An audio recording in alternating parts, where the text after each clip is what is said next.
Hindi lang pala 7-7, meron pang 30-30-30. Yung 30-30 naman, kung ikaw ang host ng sortie, you get 30 million. 90 million lahat yun. 30 million AX or ATAP, 30 million na MAIT, and 30 million na just imagine, ganun kalaki. 90 million. Kaya pala, no wonder, ang daming nagbo-volunteer to sponsor yung host yung sortie. Kasi nga yung ganun kalaking incentive nila. Nalaman ko rin pala na may mga entitled na mga congressmen na congresswomen na halos unlimited yung kanilang AKAP funds. Nakakalungkot. Ganon din yung kanilang mga MAIP at yung mga tupad funds, unlimited, halos unlimited. Di ba corruption yun na paano mo na-disburse yung ganon na easily, kaya mong i-disburse yung ganon? Tapos, ang nakakalungkot nga nito because unlimited yung funds nila.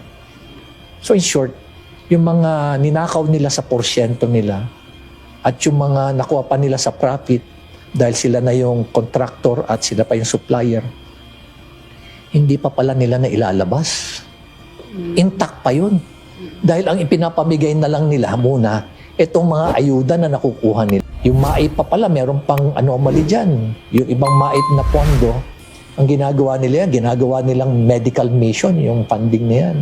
At doon sa medical mission na yan, i-jack up nila yung price ng medicine at yung services nila para may rebate na ibabalik doon sa politiko. Nakakalungkot isipin na ganun na katindi, ganun na ang level ng corruption na as if it's now being committed with impunity.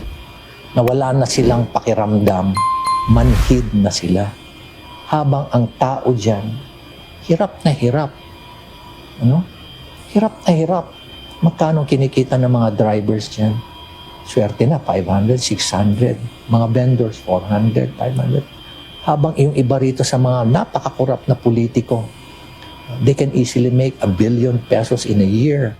At nakikita mo nga yung ibang congressman, pag magsalita pa sila, di ba? Ayuda raw is the best thing that ever happened. Mga ganon, di ba?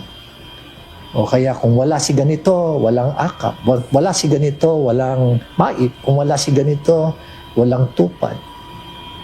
Yung pa lang na, those messaging, alam mo na kung ano ibig sabihin.